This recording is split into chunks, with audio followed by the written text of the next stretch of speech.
샬롬, 하나님과 동행하는 새벽 기도회 달라스 임마누엘 교회 권성철 목사입니다. 오늘 하루도 하나님과 동행하며 풍성한 은혜를 누리시는 저와 여러분 되시길 기도합니다. 오늘 말씀은 출애굽기 16장 23절에서 30절까지의 말씀입니다. 모세가 그들에게 이르되 여호와께서 이같이 말씀하셨느니라. 내일은 휴일이니 여호와께 거룩한 안식일이라. 너희가 구울 것은 굽고 삶을 것은 삶고 그 나머지는 다 너희를 위하여 아침까지 간수하라. 그들이 모세의 명령대로 아침까지 간수하였으나 냄새도 나지 아니하고 벌레도 생기지 아니한지라. 모세가 이르되 오늘은 그것을 먹으라. 오늘은 여호와의 안식일인즉 오늘은 너희가 들에서 그것을 얻지 못하리라. 엿새 동안은 너희가 그것을 거두되 일곱째 날은 안식일인즉 그날에는 없으리라 하였으나 일곱째 날에 백성 중 어떤 사람들이 거두러 나갔다가 얻지 못하니라. 여호와께서 모세에게 이르시되 어느 때까지 너희가 내 계명과 내 율법을 지키지 아니하려느냐. 볼지어다 여호와가 너희에게 안식일을 주므로 여섯째 날에는 이틀 양식을 너희에게 주는 것이니 너희는 각기 처소에 있고 일곱째 날에는 아무도 그의 처소에서 나오지 말지니라. 그러므로 백성이 일곱째 날에 안식하니라. 아멘. 할렐루야. 하나님의 말씀입니다. 오늘 우리가 16장의 말씀을 통해서 함께 말씀의 은혜를 나누고자 합니다. 하나님께서 광야에서 이스라엘 백성들에게 주신 양식은 사실 단지 육신의 배를 채워주시기 위한 것은 아니었다라는 것을 우리는 깨닫게 됩니다. 광야는 이스라엘 백성들이 애굽의 종에서 해방되어 이제 진정한 의미에서 하나님의 백성으로 회복되는 그러한 치유와 또 다른 면에서는 훈련의 장소였음을 알 수 있게 되죠. 하나님께서는 각 사람들이 먹을 만큼의 양식을 거두어 가라고 말씀하십니다. 식구들의 수요대로 한 사람당 한 오멜씩 거두라는 것이죠. 여기서 한 오멜은 한 사람이 충분히 그리고 적당히 먹을 수 있는 양이라고 보시면 될 것 같습니다. 따라서 여기에는 어떤 개인적인 어떤 사적인 욕심이 들어가 있어서는 안 된다는 것이죠. 각자 생계를 위해 필요한 양만큼만 가져가서 먹으면 되는 것이었어요. 그래서 하나님은 먹고 남은 것을 아침까지 남겨두지 말라고 말씀하시죠. 하지만 이 말을 듣지 않고 양식을 남겨두었다가 구더기가 생기고 악취가 풍기는 일들이 일어나게 되는 것을 보게 됩니다. 하나님께서 신광야에서 이스라엘 백성들에게 베푸신 양식은 특별한 사람들만을 위한 양식이 아니라 모든 사람들을 위한 양식이었죠. 우리는 우리 자신만을 위해 따로 양식을 비축한 사람들의 그 거처에서 결국 썩어 악취가 나는 냄새로 진동했다는 말씀에 대해서 우리는 좀 심각하게 고민하고 묵상해 볼 수 있어야 됩니다. 우리 개인의 삶뿐만 아니라 교회도 마찬가지예요. 서양 중세시대의 교회 보면은 교회가 재산을 모으고 이윤을 추구하려고 할 때, 그리고 기득권을 지키려고 권력 다툼으로 몸부림칠 때 화려한 건축물로 포장된 웅장한 교회에서 어떤 냄새가 납니까? 향기로운 냄새가 납니까? 아니죠. 여기저기서 온통 썩고 부패한 냄새로 넘쳐나게 되는 걸 보게 됩니다. 그래서 종교개혁이 일어나게 된 것이죠. 그리고 그러한 결과 안타깝게도 수많은 사람들이 교회로부터 등을 지게 된 것이죠.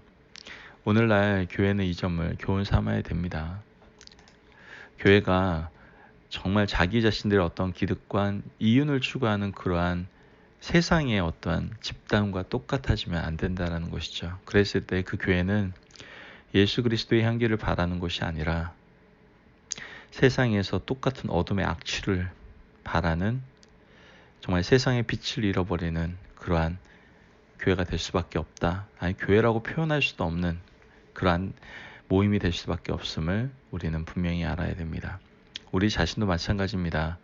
나 자신의 탐욕으로 가득할 때, 나 자신의 어떠한 이윤 추구만을 의지하며 바라보며 살아갈 때 세상의 빛과 소금의 역할을 감당해야 될 우리들은 더 이상 빛과 소금의 역할은커녕 예수 그리스도의 향기를 바라기는커녕 오히려 세상 사람들과 함께 동화되어 악취를 풍기며 서로 악취를 풍기는 가운데서 전혀 그 냄새도 맡지 못하며 같이 뒹굴며 살아가는 어둠의 자식들밖에 될 수 없다라는 것을 우리는 분명히 기억해야 된다라는 것이죠. 오늘 말씀을 계속 보면 특별히 하나님은 여섯째 날에 한 사람당 2오멜씩을 거두게 하시는 걸 봅니다. 이것은 이틀분을 한꺼번에 걷도록 하신 것이죠. 바로 안식일을 지키도록 하기 위한 것임을 우리는 다음 절을 통해서 알 수 있습니다. 25절 말씀을 보면 모세가 이르되 오늘은 그것을 먹으라. 오늘은 여호와의 안식일인즉 오늘은 너희가 들에서 그것을 얻지 못하리라.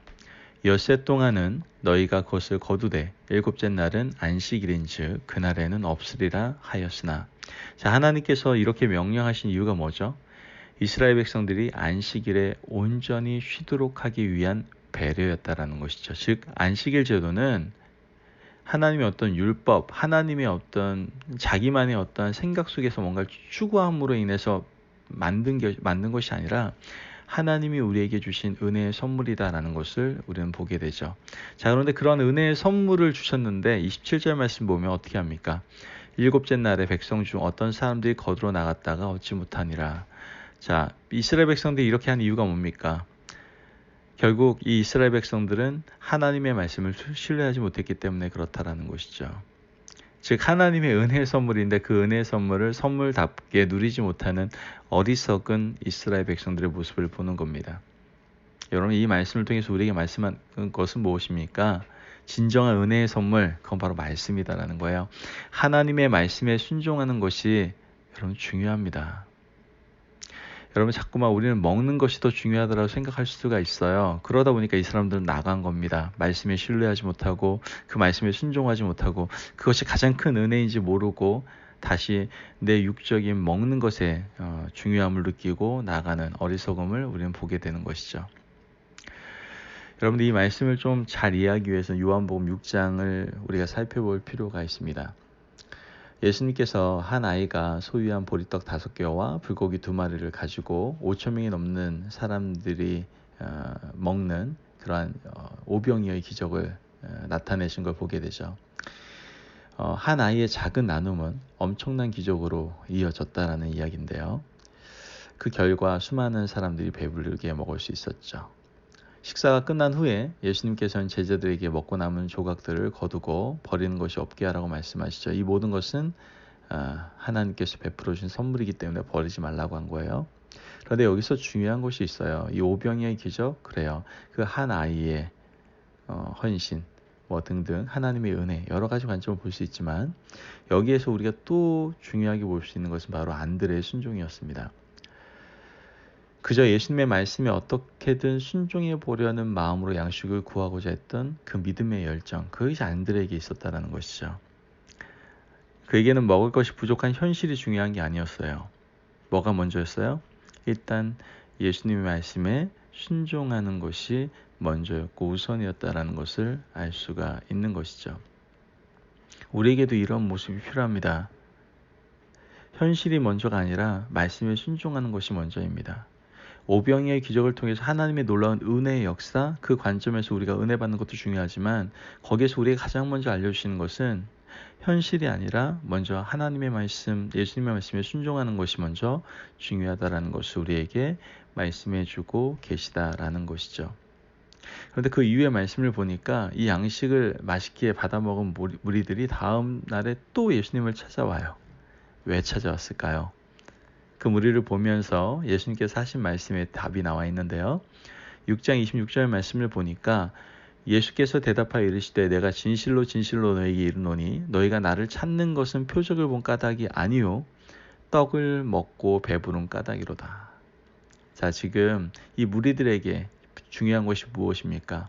어제처럼 또다시 예수님의 기적의 손길을 통해서 육신의 배를 채우는 것이었다라는 거예요. 어제 맛있게 배불리 잘 먹었다는 거예요. 이러한 놀라운 은혜를 또 경험하기 위해서, 배부름을 위해서 예수님을 찾아왔다라는 것이죠.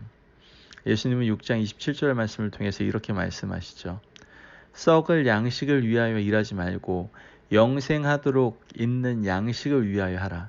이 양식은 인자가 너에게 주리니 인자는 아버지 하나님께서 인치신 자니라. 이렇게 말씀합니다. 그러자 이 무리들이 묻죠. 어떻게 하여야 하나님이라 하오리까? 그때 예수님께서는 하나님께서 보내신 이를 믿는 것이 하나님의 일이니라 라고 말씀을 하시죠. 그러자 또 이들이 반문을 합니다. 우리가 보고 믿을 수 있는 표적이 무엇입니까? 하시는 일은 무엇입니까? 그러면서 이 무리들은 흥미롭게도 그들의 조상들이 광야에서 먹었던 만나를 예로 들고 있죠. 이것은 곧 그들의 조상인 모세가 광야에서 하늘의 만나를 내린 것 같이 예수님도 만나와 같은 표적을 행할 수 있느냐는 답을 어떻게 해요? 요구하고 있는 겁니다. 그러자 예수님은 그들에게 잘못된 부분들을 지적하시고 분명하게 말씀을 하시죠. 내가 진실로 진실로 너에게 이르노니 모세가 너에게 하늘로부터 떡을 준 것이 아니라 내 아버지께서 너에게 하늘로부터 참떡을 주시나니 하나님의 떡은 하늘에서 내려 세상에 생명을 주는 것이라. 자, 여러분 만나 누가 준 거예요? 모세입니까? 아니라는 것이죠. 하나님이십니다. 예수님의 말씀대로라면 아버지의 것이에요. 그러자 사람들이 예수님을 향해 그 떡을 항상 자신들에게 달라고 간청을 하죠. 마치 그의 조상들이 광야에서 매일 만나를 먹었던 것처럼 그들도 그러한 양식을 매일 먹고 싶었던 바람 때문에 간청을 합니다. 하지만 예수님은 그들의 간청과는 전혀 상관없이 그들이 알아들을 수 없는 이상한 말씀을 하기 시작하시죠. 이 본문이 바로 어떻게 보면은 이번 주 설교의 말씀이었죠. 나는 생명의 떡이니 내게 오는 자는 결코 줄이지 아니할 것이요 등등 하면서 계속해서 예수님의 말씀이 이어지게 되는 것을 보게 됩니다. 그러자 사람들이 웅성거리기 시작하게 되죠. 이거 너무 어렵다. 이 말 누가 이해할 수 있어? 이렇게 서로 소란이 일어나기 시작합니다. 그리고 결국 많은 사람들이 떠나가는 것을 보게 됩니다. 여러분 이것이 죄인된 인간의 본성이에요. 인간은 육신의 배를 채워야 한다는 것은 알면서도 정말 중요한 영의 양식에 대해서는 무감각해요. 세상 사람들도 공평하게 분배가 되는 그러한 사회를 이루어야 된다는 것쯤 대부분 공감하죠. 비록 실천하지 못한다 해도 필요한 양만큼만 거두라는 것도 충분히 공감할 겁니다. 하지만 영의 양식은 그렇지 않아요. 광야에서 하나님께서 이스라엘 백성들에게 만나를 주신 궁극적인 이유가 무엇일까요? 그것은 하나님의 뜻에 순종하고 하나님의 은혜의 풍성함을 누리도록 하시기 위한 것이다라는 것이죠. 지금 우리는 신약시대, 어떻게 보면 현시대에 우리는 살아가고 있습니다. 우리는 매일의 양식을 주신 하나님께 감사해야 되죠. 그리고 그 일용할 양식을 위해서 기도해야 됩니다. 물론 열심히 돈도 벌어야죠. 하지만 가장 중요한 것이 있다라고 한다면 하나님의 일을 하는 것이고요. 하나님의 일은 하나님께서 보내신 분, 즉 진정한 참 만나이신 예수 그리스도의 살과 피를 먹고 마시는 그 일을 우리는 행할 수 있어야 된다라는 것이죠. 교회는 먹을 것을 세상과 함께 나눌 수 있어야 됩니다. 그들의 세상적인 필요에 대해서 관심을 가져야죠. 하지만 궁극적으로 교회가 행해야 될 것은 참 생명의 떡을 이웃들과 나누는 일이다라는 거예요. 진정으로 참 생명의 떡을 먹고 마시는 사람은 먼저 하나님의 나라와 의를 이루어 드리려고 한다라는 것이죠. 더욱더 하나님의 영광을 위해서 살 겁니다. 그저 하나님을 내가 먹고 사는 문제를 해결해주는 해결사, 도깨비, 방망이처럼 생각하는 것이 아니라 하나님을 나의 필요의 대상이 아닌 경배의 대상으로 우리는 바라보고 섬기게 될 것이다라는 것이죠. 수많은 사람들이 떠나갔습니다. 그리고 예수님께서는 12 제자들에게 향해서 물으시죠. 너희도 갈 거니?